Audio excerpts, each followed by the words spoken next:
Adverse childhood experiences is a term used to describe a range of negative experiences which can occur during childhood, which have traumatizing effects on a child and which can have major ramifications for that child's capacity to achieve well-being in adulthood.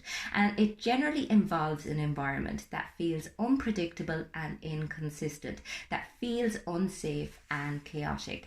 And it includes a whole range of issues, including emotional, psychological, physical, or sexual abuse or neglect, perhaps parental separation where there isn't adequate support and explanation given to a child, or even a parent struggling with mental health issues and not receiving adequate support. And basically what happens is this level of toxic stress has a negative impact on the child's brain development. The structure and the function of the brain alters as a consequence of the adversity.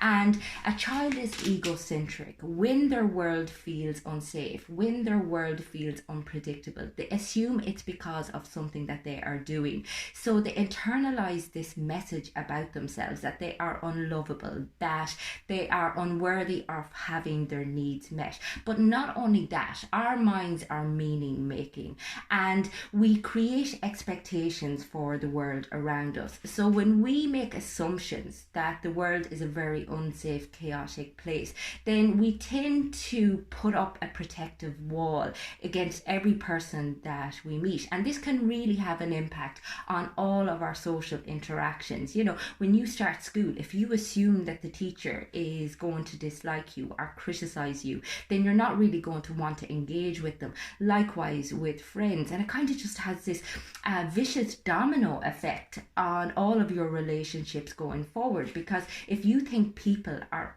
inherently untrustworthy, then you're going to find it almost impossible to trust anybody, and your attachment capabilities are going to be completely diminished. Likewise, when you have a hypersensitized stress response, any stressful situation, even ones that are relatively benign, are going to be so overwhelming that you won't be able to perform. And as a consequence, when you're pushed into a schooling situation where you are asked to perform and to learn things, it can feel extremely stressful and extremely overwhelming. And as a consequence, your capacity to concentrate and to focus and to take in the material that you're meant to be engaging with can be almost impossible. And as I said, so much of this is a result of a child not receiving the nurturing, safe environment that they required. They become hardwired to detect stress everywhere.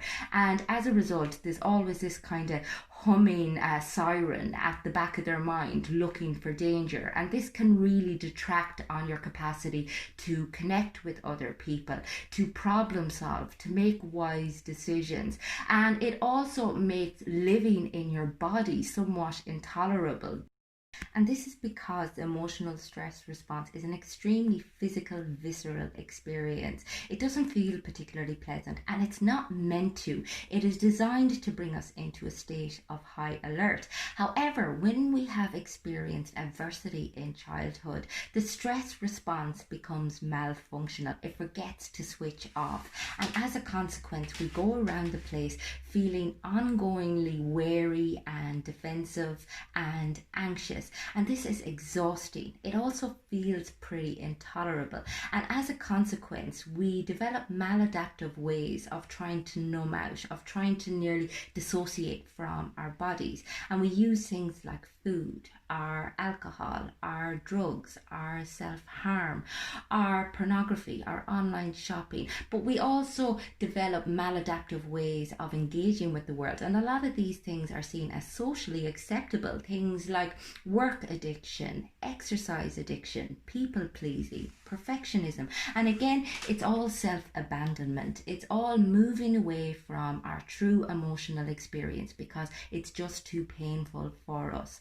But most noteworthy is the connection between adverse childhood experiences and chronic disease, particularly autoimmune diseases, as well as a higher suicide risk, a higher risk of depression. And for somebody who has experienced 6 or more adverse childhood experiences, experiences, there is an expectancy of a deduction of 20 years off their lifespan if they go untreated, if they never get the appropriate help.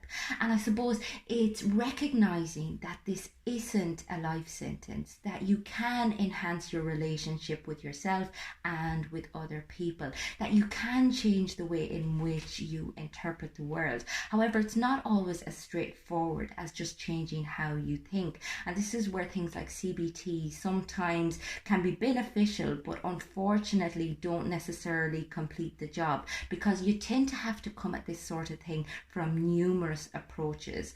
And I suppose it's learning how to interpret and how to regulate and tolerate your internal experience, particularly your emotions.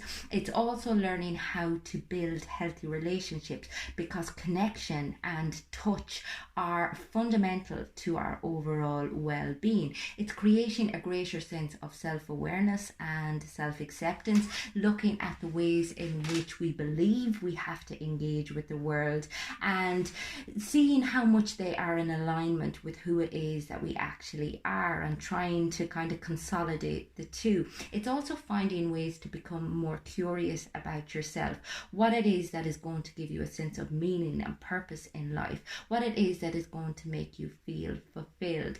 And it's also trying to create a bit of a space between your the stimuli that you're meeting on a day-to-day basis and your responses, because when we have experienced a lot of adversity in life, we tend to be highly reactive, very irritable, very defensive.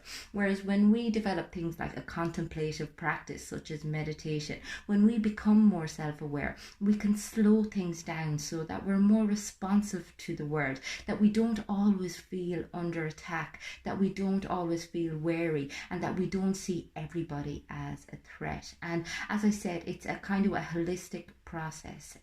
It's about recognizing the importance of all of the things that you consume on a daily basis, what you look at, what you engage with, what you consume, how much you move, how much you sleep, what you eat, and how you engage with other people. And again, as I said, it is a work that takes time, but that is so worth your investment, because as I said, the implications for ignoring the impact of adverse childhood experiences are very, very serious.